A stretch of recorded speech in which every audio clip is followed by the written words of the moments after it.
Prontinho, ok? Super ok. Super ok? Vamos lá então. Olá, amigos e amigas da revista Coaching Brasil. Estamos aqui para mais um vídeo da nossa edição número 133, que trata sobre os IDGs, né? E hoje nós vamos conversar com Pedro Melo, que participou do nosso dossiê, escreveu um artigo intitulado Para resolver grandes problemas, só faltou mexer no ego.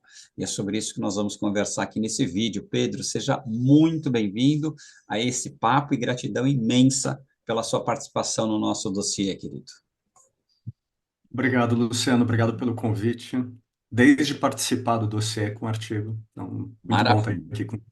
Muito bom. Então, assim, pessoal, antes de mais nada, né? Lembrando, o vídeo não substitui leitura de texto. Esses textos estão muito profundos, com muitos detalhes. Esse papo aqui é só um tira-gosto, é um convite para que você mergulhe nos nossos artigos. Então, pegue essa edição 133 falando sobre IDGs e você vai se encantar com tantas possibilidades. E uma gentileza que eu te peço é, deixa um like nesse vídeo, deixa um comentário, contando para a gente como é que esse vídeo ajudou você a ampliar a sua visão.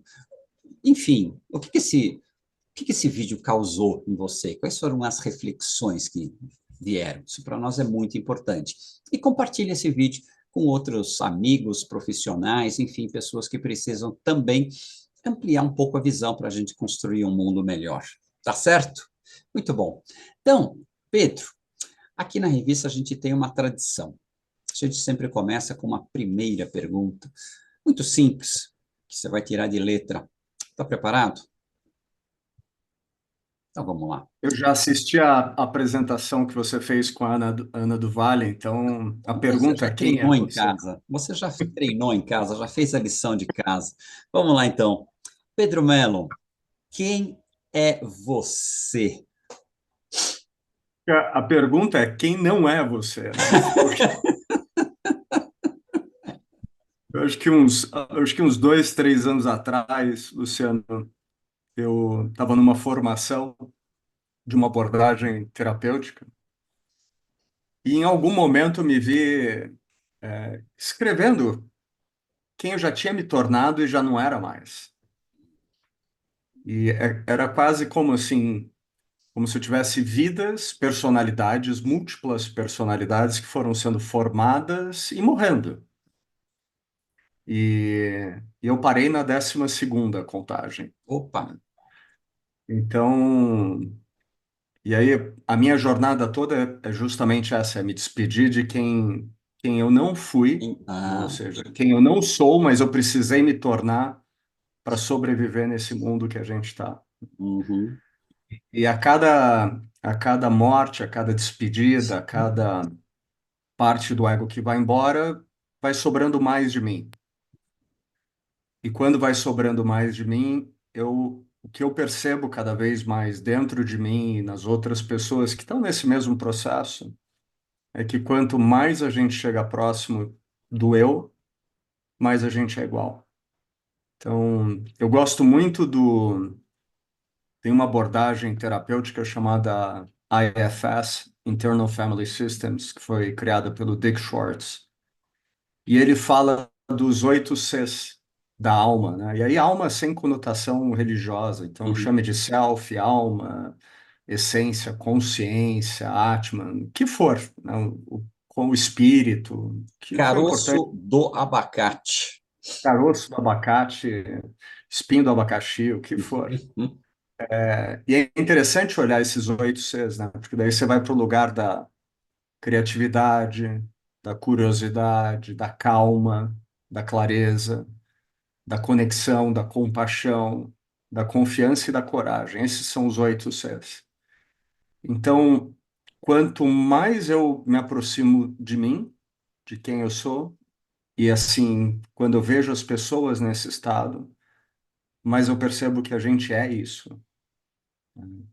É pura compaixão, é coragem, é confiança, é conexão. Então, aqui eu acho que são mais atributos de quem a gente verdadeiramente é, além do corpo. sabe? Além dos pensamentos, além das crenças, além do corpo, tem algo a mais. E nesse algo a mais, eu acho que a gente é uma coisa só, né? Ou muito parecido, né? Então é muito sobre me despedir de todas essas camadas e partes do ego e personalidades que foram tão necessárias para reparar as questões que eu vivi na minha infância e toda a bagagem que vem também dos meus ancestrais, né? Não fui só eu que vivi, meus pais viveram ainda mais, né? De dores ainda mais profundas. E quando vai para os pais dos meus pais, os avós dos meus pais, aí são infâncias aterrorizantes, né? Então, eu diria que assim é muito interessante essa pergunta, porque tem aquilo que a gente verdadeiramente é, aquilo que a gente precisou se tornar para sobreviver, né? Se adaptar a esse mundo que a gente está. E tem as coisas que nos movem, né? O que move a gente, né? Então, eu diria que assim, além de tudo isso, tem os papéis, né? Então, eu sou um pai, né? Sou um pai solo de uma menina de 10 anos. Então, isso é um papel, Uau! mas também é parte de mim, porque me descobri um cuidador, Uhum. algo que foi o oposto do que eu fui rotulado na minha família de origem, né? Então, ir separando tudo isso até encontrar quem você é um baita trabalho, sabe? Aham. Sem E se dúvida. desidentificando desse emaranhado do que foi projetado na gente, porque tem toda a busca pelo pertencimento, busca pelo, né, por ser alguém, por ser visto, por ser amado, por ser reconhecido, por ter valor. Uhum. Essa busca começa sempre no mundo externo, né? Papai, mamãe, depois os amiguinhos, depois. Então, esse atender às necessidades externas é muito forte, né? É. E impõe todas essas máscaras, todas essas personalidades que não são a gente, são só formas de pensamento, né? Uhum. É Então, eu muito. não sei se eu consigo te responder, não sei o quanto que você conseguiu entender a minha resposta. Não, assim, acho que para simplificar, é, quando a gente recebe essa pergunta, quem é você? A gente podia falar assim: você quer uma resposta curta? Cara, ah, claro, não sei. Não sei. Mas eu sei falar sobre, como você disse, eu posso falar sobre o que me encanta, posso falar sobre o que me estimula, sobre o que brilha dentro de mim, né? E em vários outros vídeos aqui eu já contei uma passagem da minha vida quando eu fui fazer uma imersão longa, foi uma semana de imersão trabalhando autoconhecimento, né? E a resposta básica é essa, né? Quem é você? E quando eu chego lá nesse local, tinha uma senhora muito simpática fazendo a recepção. Ela olha para mim e pergunta: Olá, quem é você? E eu falei: Por enquanto serve meu nome, né? Que essa pergunta é exatamente o motivo de eu estar aqui. Então vamos começar com o meu nome, vamos começar com os nossos rótulos, né? E depois a gente vai avançando. Cara, mas é fantástico, né? E essa pergunta, ela acompanha a gente aqui na consultoria também há 30 anos, né? Porque desde o comecinho a gente reparou, a gente passou para a consultoria a busca pessoal, né? E na busca pessoal, o quem sou eu é a pergunta-chave, né? Quem sou eu depois? O que que eu estou fazendo aqui? Como é que eu contribuo? Como é que eu estou relacionado com tudo isso? Então, uma série de perguntas que eu acho muito importante antes de dentro de uma empresa você falar sobre produtividade, sobre outras coisas, né? Então, essa linha ela sempre guiou o trabalho nosso.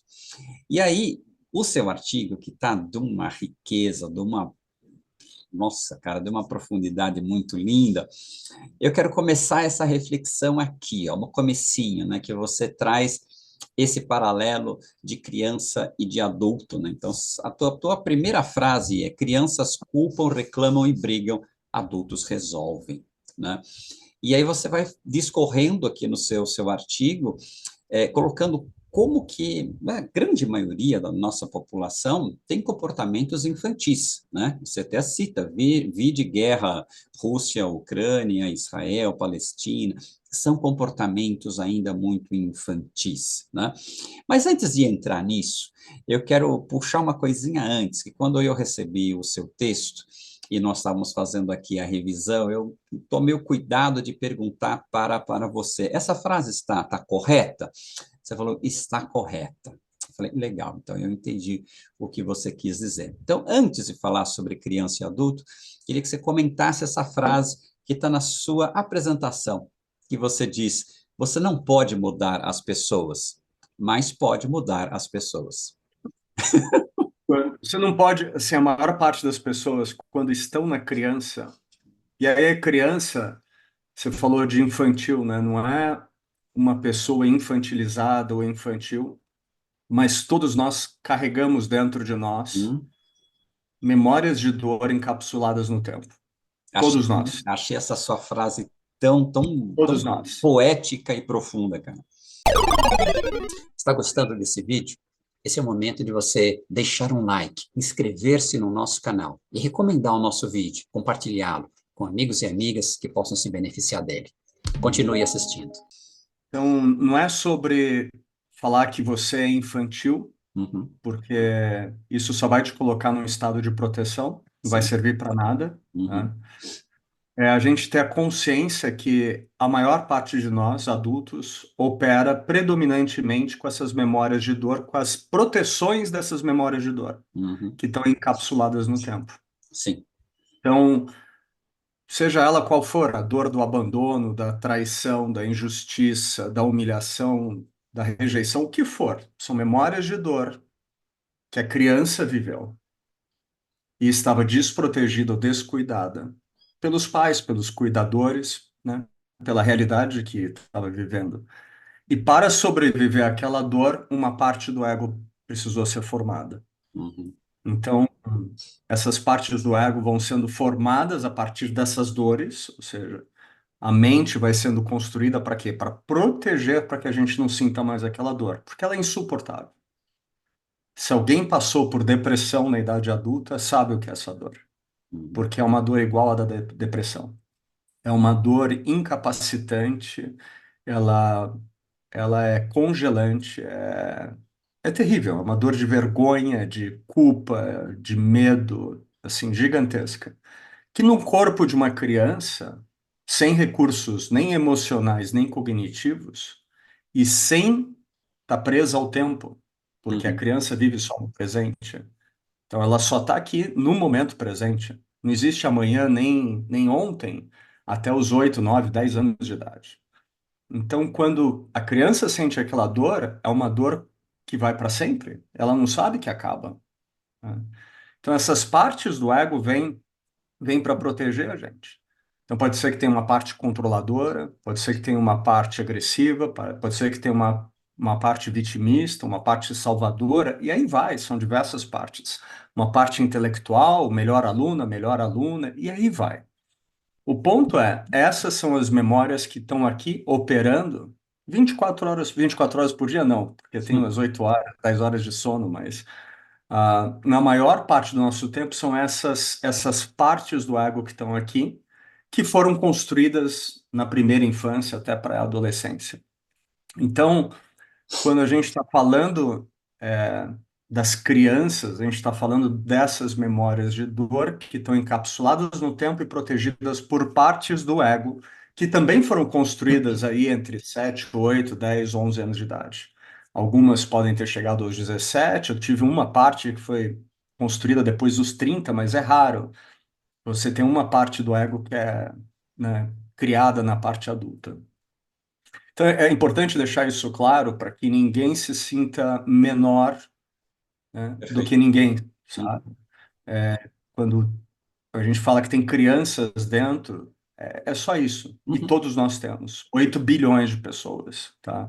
Ninguém escapa disso. E eu diria que tem aí pelo menos no trabalho terapêutico, eu sempre vejo aí que tem umas 3, 4, 5 partes do ego que cuidam, né, protegem essas memórias de dor encapsuladas no tempo.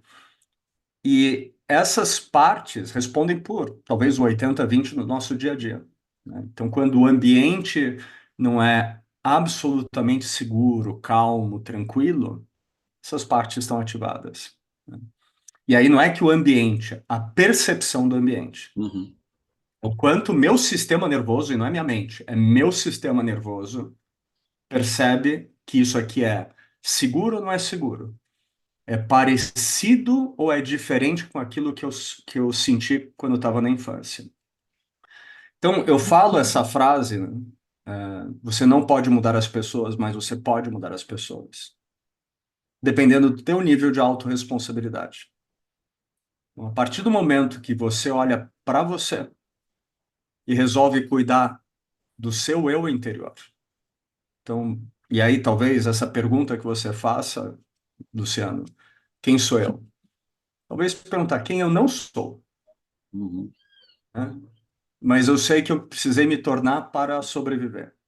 Porque quando a gente começa a descobrir quem eu não sou, mas quem eu precisei me tornar, que também faz parte de mim, Sim.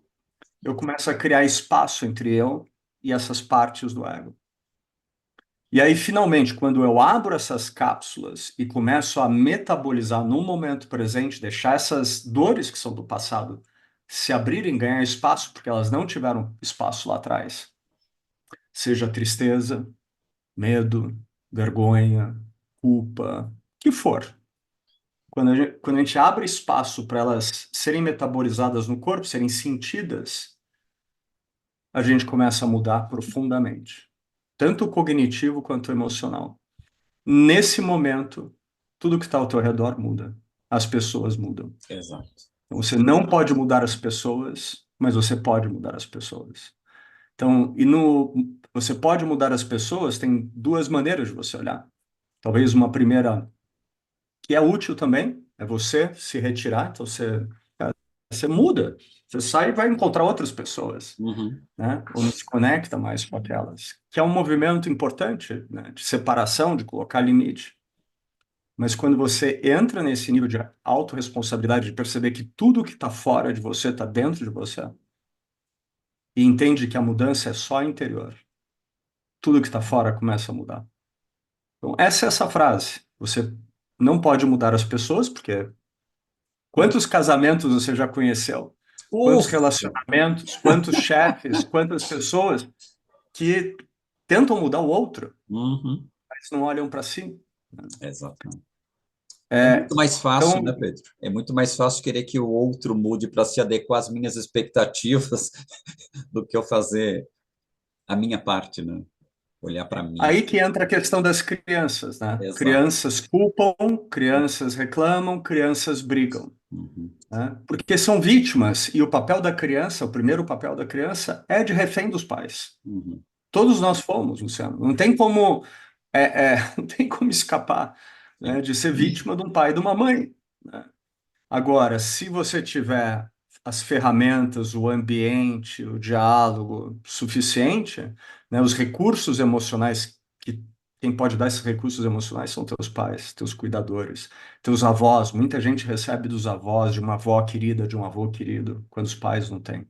São esses recursos que vão fazer a gente conseguir ir para a vida e crescer, para deixar de ser criança, Uhum. né?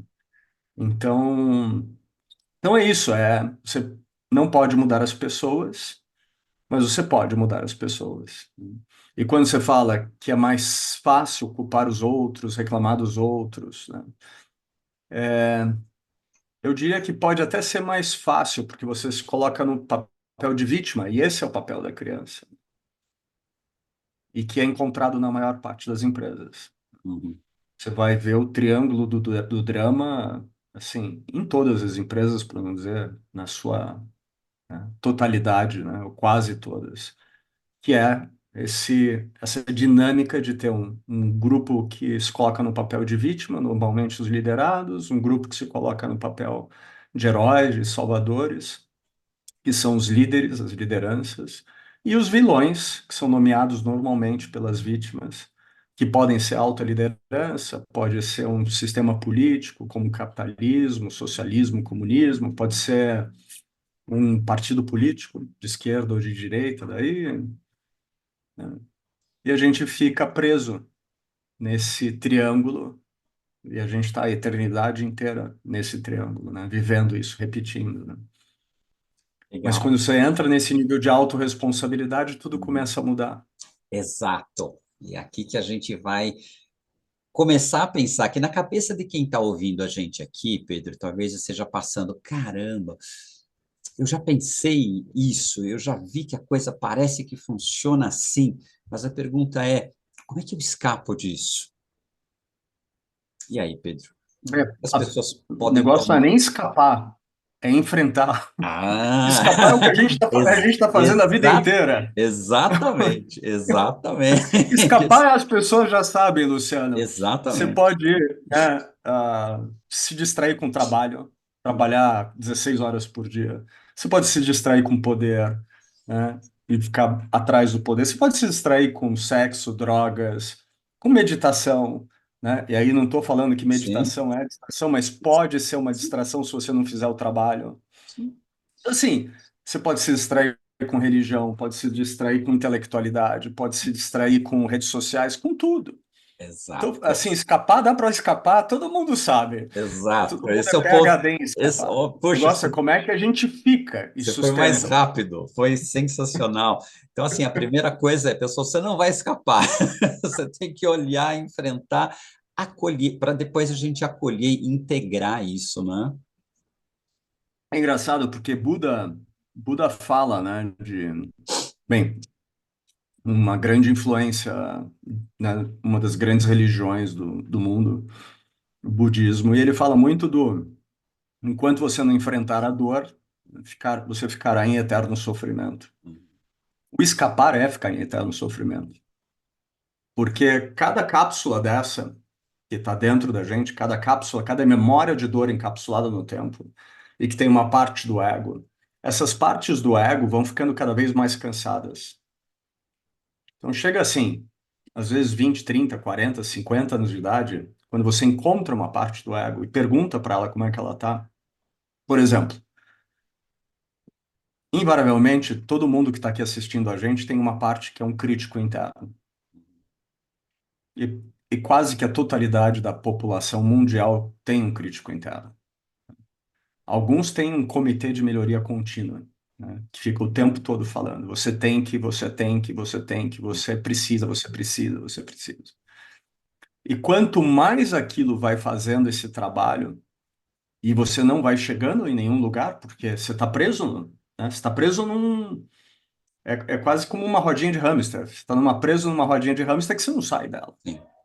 Por mais que você faça, por mais que você estude. Então, putz, tem gente que, putz, eu preciso estudar mais, eu preciso estudar mais. E eu monitorei crenças em grupos, assim, durante uns 3 anos, sabe? Eu fui pegando leituras de crenças, né? E a crença do que eu preciso estudar mais, né? Talvez ligado a um síndrome, né? Uma síndrome de impostor ou de impostora, tá em muita gente, né? Que é o crítico interno. Então, quando a gente pega essas partes do ego que estão aí trabalhando há tanto tempo, você encontra uma parte dessa e pergunta como é que você está? Você está bem? Está cansado? Ou está exausto? Tá? A resposta automática, estou exausto, a parte do ego, que é uma parte de você. Uhum. E o teu corpo, exausto também, porque o teu corpo, formado 80% por água, né, a gente é água pura, está o tempo todo recebendo crítica. Então, você já deve ter visto aqueles estudos como Masaru Emoto fez com a água, com mensagens da água, estudos de plantas que você coloca duas plantas, uma elogia, a outra critica, e depois de 3 meses você olha uma e outra. Agora imagina um crítico interno que está o tempo todo, décadas, né? 2, 3, 4, 5, 6 décadas, criticando você, criticando toda essa água que está aqui no corpo. Então, você está recebendo tudo isso. Não é à toa que a maior parte das doenças, né, vem das emoções. Exatamente. Então, quando a gente começa a perceber isso, Luciano, é aí que a gente começa a sair do sofrimento, mas tem que passar pela dor. E a dor é o quê? Qual que foi a dor original? Então, ou eu permaneço nesse sofrimento e vou aí 40, 50, 60, 70, 80, 90 anos, porque é um programa, são programas, cada parte do ego eu falo assim, é um pacotinho de dados de 3 kilobytes, né? Assim, são tipo umas 10 linhazinhas de código, 7 linhas de código. Você é pequenininho, só que ele fica Uhum. rodando aqui, né? São pensamentos obsessivos em looping. E esses pensamentos fazem a gente retraumatizar toda a origem do nosso trauma a vida inteira. Então, o primeiro trauma vem de pai, mãe, os parentes, quem estava à nossa volta. O segundo, que vai até o final da vida, somos nós mesmos que impomos a nós mesmos. Então, eu estou pegando aqui só uma parte do ego, o crítico interno. Mas se você perguntar para as pessoas quem tem o controlador aqui, né? A parte que quer controlar tudo, você vai ver que tem um monte de gente. Quem tem o centralizador, quem tem. E aí vai, a gente vai colocando partes e partes, você vai ver que elas estão todas ativadas na maior parte do tempo. Então, quando o Buda fala do eterno sofrimento, são essas partes do ego assumindo a tua vida, que não é a tua vida, Uhum. é uma programação. Então, só quando você volta para você e enfrenta essas dores, que pode ter sido a dor de um abandono, pode ter sido a dor de uma rejeição, e às vezes que não está nem no nosso radar, né? Pega homens primogênitos, primeiro filho de pais que casaram cedo. Como é que foi a recepção desse filho homem num lar que tinha um outro homem? Será que você atrapalhou a relação entre teu pai e tua mãe? Então, o que que teu pai queria? Queria ficar com a tua mãe ou queria ficar com você? Será que você apareceu no meio? E aqui não precisa bater, ou... só de pensar que tem alguém que está atrapalhando a minha relação, né, com a minha mulher. Tem que lembrar que tem dois machos, né, agora dentro de casa. Uhum. Então, assim, só de pensar você está mandando sinais e a criança capta tudo. Então, por exemplo, a gente esquece, Luciano, que 80% das informações que trafegam no corpo, no sistema nervoso, vem de baixo para cima. Só 20% vai de cima para baixo, do Uhum. cérebro para baixo. Então, a gente é a antena de celular mandando sinal e recebendo sinal o tempo todo. Só que os homens, a maior parte dos homens, entra na idade adulta totalmente desconectado do sentir, do corpo. Então, é Sim. incapaz já de sentir. E aí está totalmente preso naqueles pacotezinhos de dados aqueles programinhas que foram feitos desde a infância e chegou na adolescência para o começo da idade adulta, eles vão sendo testados, reforçados, chega uma hora, cara, esse é o pacote de dados aprovado, é aí que a gente vai com programação para a vida, Uhum. né? Então a gente não sente mais, mas está tudo aqui, incluindo os pensamentos que você tem sobre você mesmo. Cara, quantas pessoas, quantos homens estão presos aí à caixa do Seja Homem, que é uma Uhum. programação consciente violentíssima, né? O que que o homem precisa para ser considerado homem, né? E se ele não cumpre aqueles pré-requisitos, quem que ele se torna? E se ele não se torna homem, como é que ele se sente? Sim. Como é que ele se trata? Então, esse é o processo da gente sair, né, desse lugar de fuga, como você falou. Como é que eu posso escapar? Uhum. Escapar, a gente escapa há milênios. A gente vive escapando. O ponto é como é que eu fico. E agora eu consigo entender isso tudo e falar, cara, eu vou passar por isso aqui. E o que eu posso te falar hoje, Luciano, é tudo muito mais simples e tudo muito menos doído do que a gente imagina, né? Com certeza. Porque também tem isso, né? Tem uma complexidade da mente, assim, sabe, que foi dada, assim, absurda. E a gente é simples, né? Se você tem amor, amor incondicional por alguém, né, a pessoa vai se abrindo e o sistema nervoso dela vai relaxando, né? E ela vai aprendendo a se autorregular. Putz, quando eu fico com você e você tem um pico emocional, né, por alguma coisa que você viveu lá atrás, e eu tenho a capacidade de ficar aqui com você, sem te rotular, sem te julgar, sem querer resolver, só ficar com você. teu sistema nervoso já começa a se autorregular e você começa a ter autorregulação. Uhum. E aí você vai descobrindo que todas essas programações não são você. São quem você precisou se tornar para sobreviver a esses primeiros anos de vida, né? Exato. Ou essa sociedade que a gente vive, né? Queria Esse só fazer padrão um, patriarcal. queria só fazer um parênteses aqui quando você falou que os homens, principalmente, eles se desconectaram tremendamente do sentir, né? Do saborear a emoção que tá ali presente naquele momento. E eu trabalho com conflitos, trabalho com comunicação, especialmente usando abordagem ontológica, né, há 27 anos.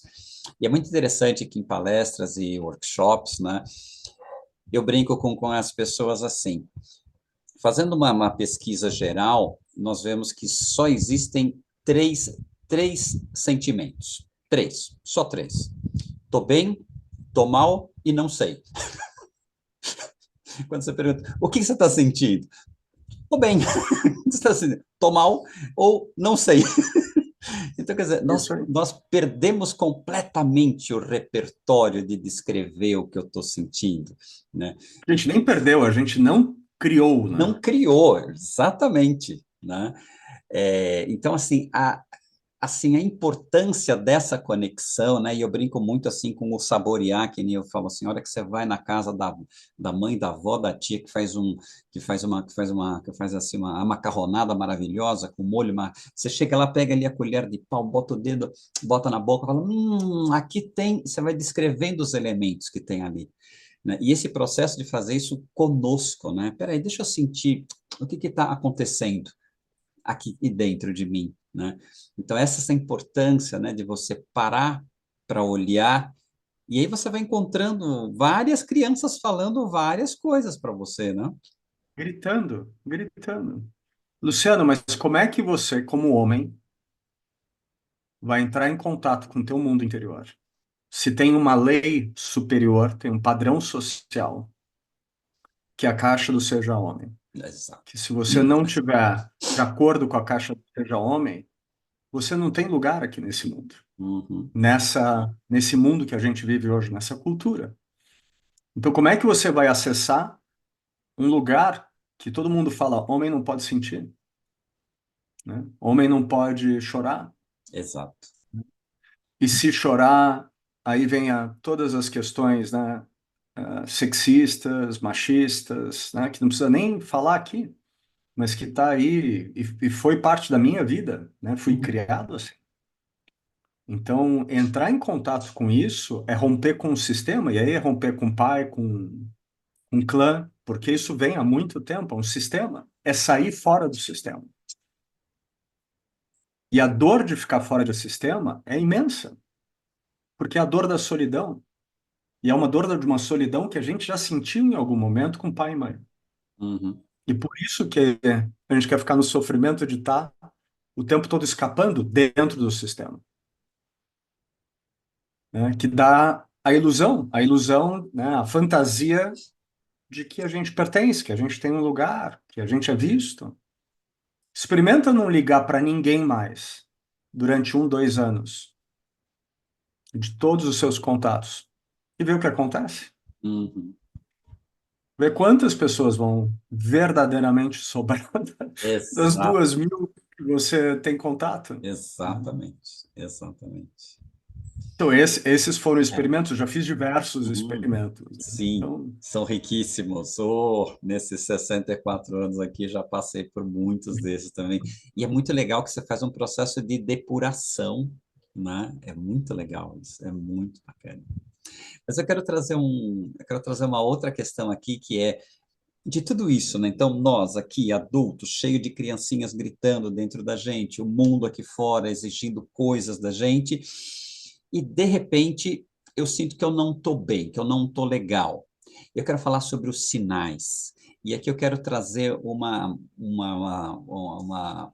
analogia que aconteceu há uns tempos atrás, eu conversando com o mecânico do meu carro, né?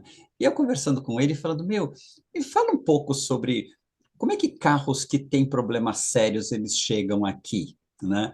E foi muito interessante que ele falou assim, olha, existe praticamente uma regra. A pessoa fala, olha, o carro parou do nada aconteceu isso. Então é o famoso do nada. Aí ele contando assim, que ele vai perguntando para a pessoa, mas espera aí, é do nada mesmo? Ou começou a acontecer alguma coisinha? Uns 4 dias atrás, ele começou a fazer um barulhinho estranho desse lado aqui. Faz um mês que ele acendia um negócio de vez em quando que não acendia antes. Então, quer dizer, meu, o carro ele foi te contando ao longo do tempo que ele não estava legal, até que um dia ele parou. Vamos fazer esse Uhum. paralelo aqui com o burnout, né? Com o que acontece com a gente. E aí, assim, do nada eu surtei. Ninguém surta do nada, né? A gente foi tendo um monte de sinaizinhos. Então, eu queria aproveitar esse papo aqui com você, assim, aprender a ler um pouco os sinais, de onde vêm esses sinais, o que eles estão contando para a gente, o que eu faço com eles. Você não tem, assim, sinais que são desde os mais simples, né? Você chega no final do dia cansado, exausto, já é um grande sinal, né? Porque a exaustão vem de você estar o tempo todo rodando no ego, em um estado de proteção. Quanto mais você, quanto mais forte a proteção, mais cansado você vai estar. Hum, Então, por exemplo, é muito fácil ver lideranças exaustas no final do dia ou exaustas no final de uma semana, porque a maior parte das lideranças desenvolveu um modo reativo do cérebro, que é o modo fight, que é o modo de luta. uhum, Então, isso é muito comum você ver lideranças que saíram, né, como bebês, como crianças, do modo congelar, que é o primeiro, é um primeiro modo de proteção automático que a gente uhum, tem, vem embarcado no nosso cérebro, né, o cérebro reptiliano, que está aí há 100 sim, mil anos.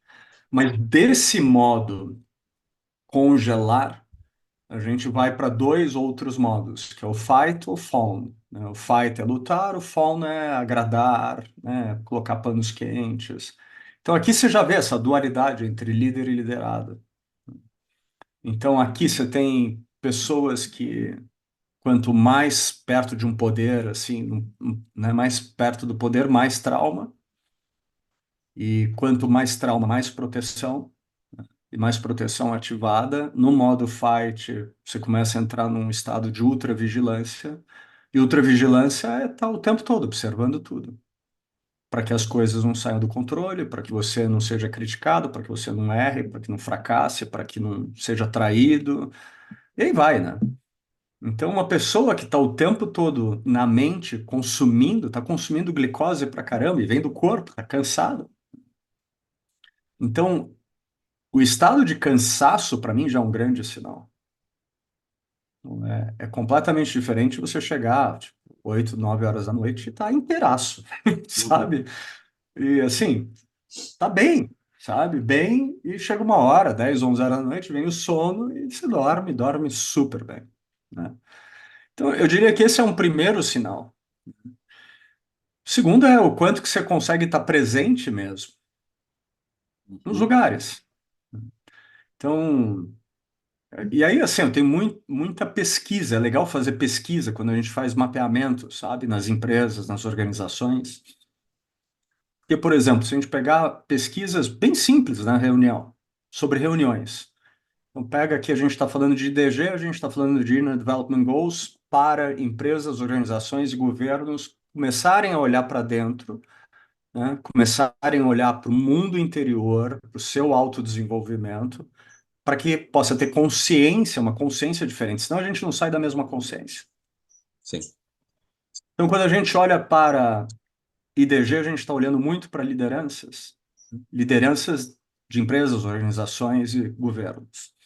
Se a gente olha para essas lideranças, a gente está falando de um grupo de pessoas que, na média, fica entre 50, 60 até 80% do tempo em reuniões. sim, Observa as reuniões.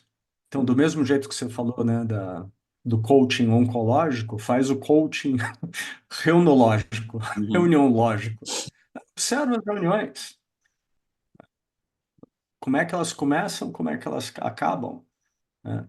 Só de você parar e observar. As reuniões têm uma preparação anterior? Porque se não tem tempo para preparar a reunião, você não tem reunião, você tem, né, uma discussão, qualquer outra coisa, mas não, você não vai ter uma clareza, né, efetiva daquilo que você quer resolver naquela reunião, nem aquilo que você quer de saída daquela reunião e próximos passos. Então, se você não tiver essa preparação e não tiver depois que acabar a reunião, o que que você faz com tudo isso, né? Feedback sobre a reunião, putz, como é que a gente foi, o que que a gente leva de próximos passos, como é que a gente, né, se organiza para dar continuidade. Se você já não tem isso, isso já é um outro indicador, que você está aprisionado no looping, né? No looping de que fazer mais resolve. Então, se eu Uhum. fazia 2 reuniões por mês, depois eu passei a fazer 4, hoje eu faço 8, e daqui a pouco eu vou estar fazendo 12. E continua as coisas ficando cada vez piores, né? Ou iguais, não mudam. Então, eu falo das reuniões porque, para mim, assim, é muito fácil você observar a cultura de uma organização. Isso. E aqui não observar no ponto de criticar, de, sabe, de falar, putz, olha, você está com problema. Todo mundo está com problema. Ninguém sabe mais o que fazer, né? A maior parte das pessoas, das lideranças, está num estado de ansiedade profundo, depressão, e aí vai. Burnout, que você falou. Então, quando a gente começa a olhar para as reuniões, você está olhando para o estado que está essas lideranças também. Porque se eu não estou presente na reunião, para eu estar presente, eu preciso me preparar. Uhum. Eu preciso me conectar, sabe? O que que eu vou trabalhar? Qual que é o nosso desafio? Por que que a gente está aqui? O que que a gente está fazendo aqui? Então, não sei se eu entendi direito. Opa, acho que eu coloquei aqui. Deixa eu só. Pronto, voltei. Legal. Acho que eu cliquei em alguma coisa aqui no teclado. Então, quando você não tem essa clareza, não tem como você estar presente, Luciano. Sim. Então, o estado de presença, para mim, é um dos principais. Porque se eu não estou presente, se eu não estou presente, absolutamente presente, estou falando corpo, mente e alma, tudo Sim. junto aqui, ao Uhum. mesmo tempo.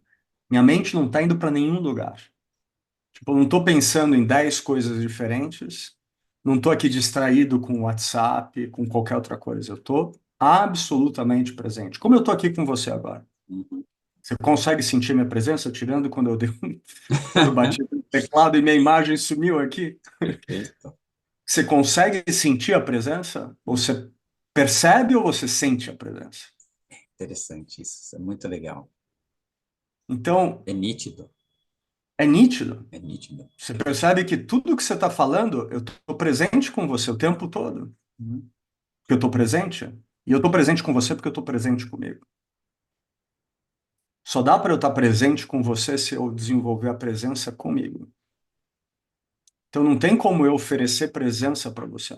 Uhum. Só que a maior parte de nós não teve presença dos pais. E aqui aparecem os sinaizinhos aqui, né? Você vê que já tem até uma interferência aqui. Não, é um Então, reforço, assim, tá falando, tá, é um reforço. é isso aí, tá certo. Então, presença é só no momento presente que a gente constrói alguma coisa diferente. E se eu não estou presente, eu estou no passado e no futuro. Uhum. Porque eu sou automaticamente raptado por essas partes que foram criadas no passado. E se eu estou no passado, eu não vou construir um futuro diferente do meu passado. Então, eu diria assim, o estado de presença é o quê? Putz, eu me preparo para uma reunião. É melhor fazer uma reunião por dia, mas uma reunião que realmente, sabe, seja pensada, planejada, tenha presença.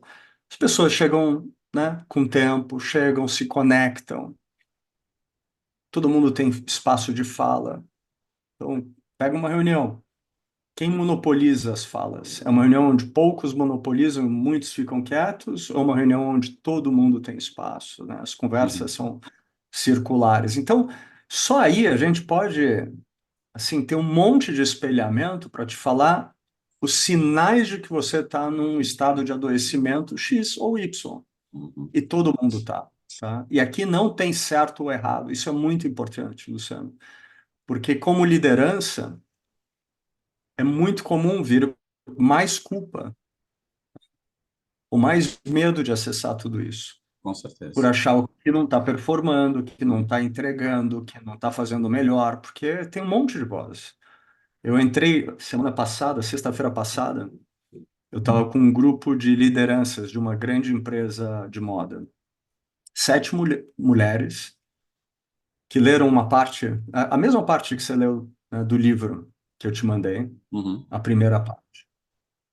É, só foi abrir o lugar, né, o espaço no Zoom, colocá-las na sala e elas discutirem o que veio para elas, né, de tudo isso que estava no livro. Foi unânime, assim. Era para ser meia hora, pediram mais 20 minutos, mais 10, uma hora trocando e voltaram com uma clareza de que todas estavam sofrendo em solidão. Todas. Ou seja, todas achando que o problema era só com elas. E Exato. não tem problema nenhum, né? E aí, quando começa a compartilhar, isso é presença, porque se você acredita que você tem um problema, você não está presente com você. Sim. Você está tão identificada com partes do ego que você acredita que você é essas partes. Você não é quem você é. E aí Me é permita. essa rodinha de hamster, sabe? Sim. Que não sai do lugar. Você tocou agora num ponto que eu acho tão fundamental que a gente encontra dentro das empresas de maneira geral, e, enfim, a empresa é o reflexo do que está aqui na sociedade, que são tantos aspectos que se passam conosco que a gente tem a nítida ideia que só acontece comigo. O outro não sente isso, né? O outro é o mundo do Instagram, tudo lá é maravilhoso e fantástico. E a partir desse só acontece comigo, vem a vergonha. Aí vem uma baixa estima. E quando você coloca as pessoas numa roda que tem essa segurança psicológica das pessoas se abrirem e compartilharem, começam, você também, parece que é um alívio. Fala, não, peraí, mas isso acontece quando? Quando você É. pertence à humanidade. E você para de se esconder atrás de modelos estereotipados e coisa e tal. Então, essa conexão com a nossa humanidade e falar, todo mundo tem medo. A gente já fez aqui um dossiê maravilhoso que foi capitaneado pelo Ricardo Fará sobre medo. O Ricardo tem um trabalho sobre medo maravilhoso, então ele aborda vários aspectos que despertam o medo na gente, né? O medo da rejeição, de não ser amado, de não fazer bem feito, de não isso, de não aquilo, coisa e tal. E todo mundo sente isso. Só que a gente foi criado dentro de um mundo que a gente não pode ter medo, eu só tenho que ser corajoso, eu só tenho que ser o bonzão, nós temos os nossos heróis, né? Então, assim, queria trazer agora, para ir para o final aqui do nosso papo, a saída. O que é a saída? E você traz uma experiência fantástica que aconteceu lá nos países nórdicos, que fizeram a transformação através da educação, né? Quer dizer, educação é a saída? Sim. Só fazendo aqui uma notinha antes. Você falou sobre esse executivo que passa o dia inteiro se estressando, se estressando, se estressando. Quando ele vai embora da empresa e chega em casa, é o momento de maior contato dele com os filhos. Então, o filho dele pega o cara no pior momento dele, esgotado, de saco cheio, querendo enforcar um. E aí, essas crianças estão, novamente, recebendo um monte de mensagens, reforçando um monte de coisa ruim, criando mais um monte de casquinha, mais um monte de eguinho, coisa e tal, que vai ter que trabalhar depois, né? Então, vamos lá. O que aconteceu nos países nórdicos?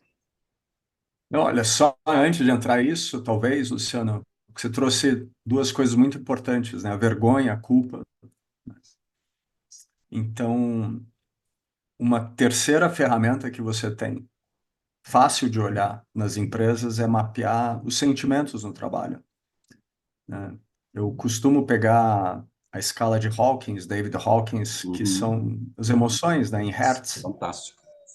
Eu agrupo em 5 faixas. e passo para as lideranças, para os times responderem. Se você olhar os últimos 6 meses, quais foram os sentimentos mais recorrentes no ambiente de trabalho? E aí, assim, eu acho assustador. A maior parte dos ambientes, assim, entre 60% e 80%, as pessoas estão num estado de ansiedade, medo e preocupação.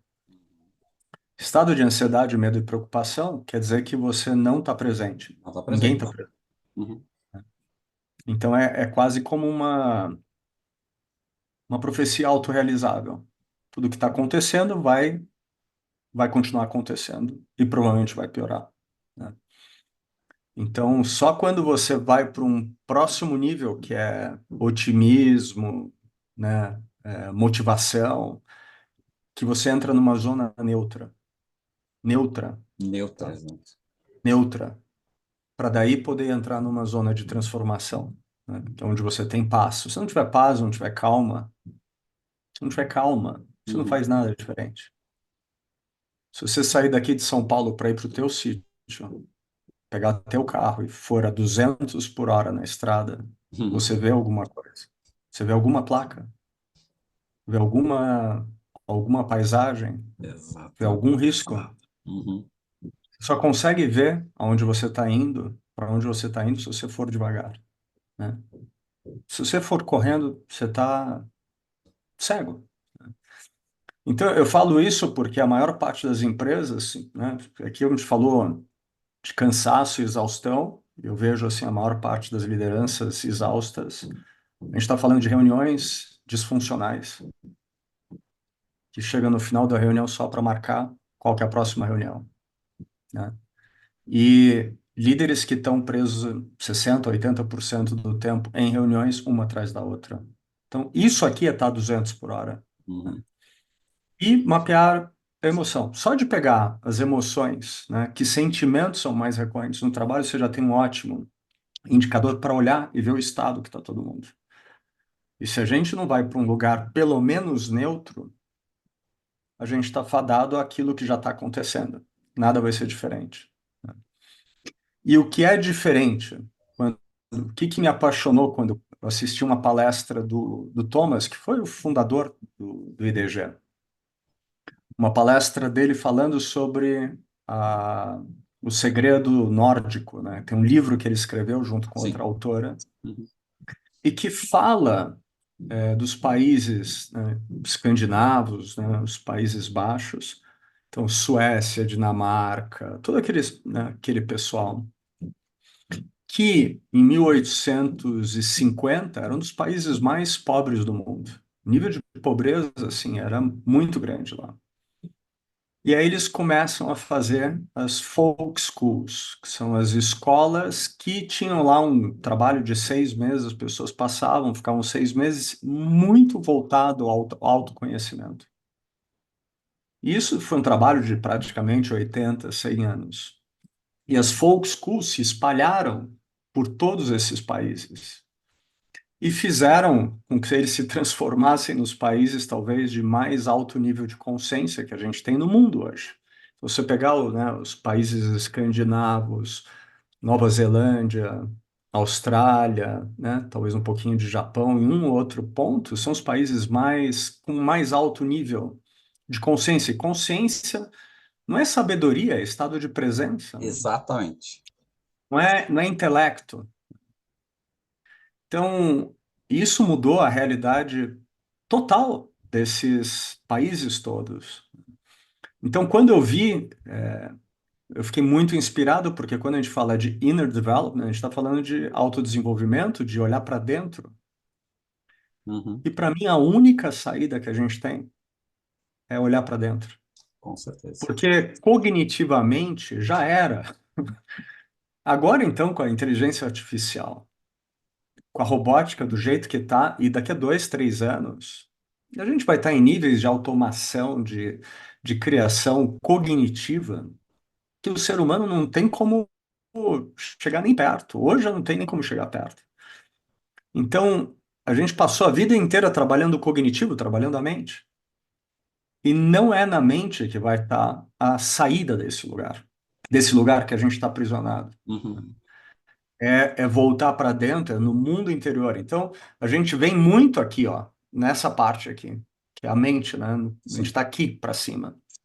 Então, você falou, por exemplo, que você dá aula de CNV, Comunicação Não Violenta. Eu amo CNV porque, e as empresas que estão adotando CNV, porque ela começa a conectar a mente, que é só uma parte do teu sistema nervoso. Uhum. A mente está aí para te servir. Exato. Enquanto você acreditar que você é a mente, você está nessa rodinha de hamster. Você Exatamente. não sai dessa. E aí, quando você traz a CNV e começa a se conectar com o sentir, né, com seus sentimentos, o que que você sente, né? Exato. Qual é a necessidade que não está atendida, né? O Uhum. que que você acredita sobre você quando essa necessidade não está, né, sendo atendida? Que crenças são desenvolvidas? É nesse lugar, né, do sentir que está no corpo inteiro, né, e que cria as crenças que estão registradas na mente, que você começa a fazer algo diferente. Então, eu diria assim, o IDG traz esse foco no autodesenvolvimento. Então, se a gente não tem líderes diferentes, fazendo diferentes, a gente vai continuar vendo Rússia e Ucrânia, né, Israel e Palestina, que não estão brigando por território, não estão brigando por, né? As brigas não são essas, são outras brigas. Então, eu diria que é um desafio, porque a maior parte das lideranças são homens, então provavelmente não vão ter homens aqui assistindo a gente, né? Quando a gente fala de autoconhecimento, quem aparece são mulheres, Exato. 95%. As poucas mulheres que chegam à liderança, né, talvez 15, 20% do total, em alguns lugares 30%, precisam adotar comportamentos altamente masculinizados para chegar a essas lideranças. Então chegam mulheres, mas não chega o feminino. E o feminino que vai mudar. Uhum. Se não tiver o componente feminino, seja no homem ou na mulher, porque todos nós temos esse masculino e o feminino dentro de nós. Uhum. Mas enquanto houver a predominância do masculino, seja em homens ou mulheres, a gente está num caminho de autodestruição, porque a gente ainda vive num mundo baseado em competição, a gente ainda tem uma mentalidade de conquistar e proteger. Uhum. Ou seja, a gente ainda é viking. E você falou de medo, toda a nossa mentalidade, as nossas instituições, tudo aquilo que a gente faz é baseado no medo. Exato. Porque se eu tenho que conquistar e proteger, se eu tenho que proteger alguma coisa porque eu tenho medo que alguém tire de mim. E se eu estou tentando conquistar algo, eu estou tentando. A gente ainda está nessa mentalidade que alguém precisa perder algo para eu ganhar esse algo. Exato. Então, consegue perceber que é uma roda Uhum. sem fim? Por isso que, né, falam lá da roda de Sansara, o eterno sofrimento, quantas coisas que estão aí, né? Mas é isso. É uma grande ilusão, né? É uma grande fantasia que nos prende totalmente. Né? Estamos totalmente aprisionados num modelo onde a gente só morre, né? Cresce, trabalha, tenta conquistar e morre, né? E normalmente morre adoecido. Uhum. Então, eu diria assim, pelo menos da minha experiência comigo mesmo, Luciano, que também segui esse caminho e ia morrer adoecido, e da experiência que eu tenho com empresários, empresárias, executivos que começam a olhar para o mundo interior. A hora que começa a olhar para esse mundo interior e ter clareza sobre ele. Primeiro, só ter clareza, como é que tudo é formado. Ninguém se torna um lutador, né? Um controlador, um centralizador, tem uma postura mais agressiva, mais corajosa, se em casa não teve uma figura de autoridade muito forte e outra muito fraca. Então, a hora que a gente vê que aqui tinha algo que fez eu desenvolver isso aqui, né? Mas do mesmo jeito, esse aqui vai virar agora, vai virar aqui, e como você falou, vai ter outro filho que também vai entrar nessa polaridade, né? E a gente continua só repetindo essa mesma programação. Então, enquanto não tem gente que pega e para e fala, deixa eu olhar para isso, deixa eu olhar para mim. E eu acho que a gente está num momento muito especial de mundo, porque eu acho que nunca tanta gente está despertando como está despertando agora. Pega os jovens, quando a gente olha quiet quitting, que é pai? É despertar. Talvez eles não tenham consciência, e Exato. pouca gente ainda tem consciência do que vai ser depois de sair, né? Depois de deixar o sistema. Mas pelo menos sai do sistema. Eu tenho Porque claro o que que eles estão assim falando não. é, Assim eu não gosto. eu não quero ser meu pai com Exato. AVC aos 48 anos, eu não quero ser minha mãe com Alzheimer, eu não quero ser, sabe, meu avô que, cara, precisa de fralda. E esse é o estado, se você pegar, cara, olha para os avós ou para os pais da maior parte das pessoas, do que eles estão morrendo? Uhum. É morte natural? É uma morte assim, viveu e um dia simplesmente desligou? Ou é uma morte que, né, causada por doenças? E você vai ver que a maior parte de nós está morrendo cheio de doenças. E o que esses jovens estão falando é, cara, isso aqui não é vida. Isso aqui nem sobrevivência é. Para que que a gente vai ficar nesse estado? Uhum. E esse é o estado que a gente está, né? Então, eu acho que tem muita gente que está despertando desse sonambulismo, dessa ilusão, sabe? De olhar para esse sistema que é totalmente disfuncional e só mata todo mundo, né? Se a gente olhar as empresas, cara, que cenário que elas vivem? Um cenário de conquistar e proteger, de uma competição predatória, onde as margens de lucro são declinantes com tendência a zero, em todos os segmentos de mercado. O que é isso? É uma corrida para ver quem morre por último. Aí eu pergunto, que liderança entra numa corrida dessa? E fala, cara, tá tudo bem. Bem louco. Bem louco.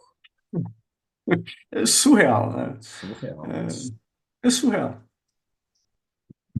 Pedro, eu quero reforçar aqui o convite para quem está escutando a gente de mergulhar nesse nosso dossiê, mergulhar no seu artigo, nos demais artigos. Tem muita coisa aqui para fazer essa viagem mental de questionamento, né? Acho que o questionar é o primeiro movimento para a gente ir para um outro lugar.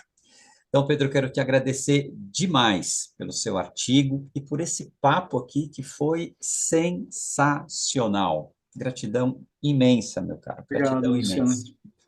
Obrigado por estar junto, por convidar, por abrir esse espaço, por reconhecer, por sentir. Muito grato. E por esse Gratidão. trabalho que você faz, né, que tem um objetivo muito maior por trás, Uhum. por baixo. Muito bom. Queridos e queridas que ficaram conosco até aqui, convido vocês a deixar aquele like aqui para ajudar o tal do algoritmo a entender que esse papo foi muito legal. Deixa um comentário para reforçar isso e manda esse vídeo para muitas pessoas que possam se beneficiar dele. E lembrando que a gente se encontra no próximo vídeo. Beijo no coração, pessoal. Até breve. E aí, gostou desse vídeo? Se esse vídeo fez sentido para você, a reciprocidade que eu te peço é você curtir esse vídeo, deixar um pequeno comentário e compartilhar esse vídeo com outras pessoas que também, assim como você, se interessam pelo desenvolvimento humano. Inscreva-se no nosso canal para receber mais atualizações sobre novos vídeos que estamos fazendo. Se você busca conteúdo de qualidade sobre desenvolvimento humano, considere assinar a revista Coaching Brasil. Estamos há 10 anos no mercado, 121 edições, muitos temas que vão agregar muito valor à sua carreira, ao seu pensamento, às suas reflexões.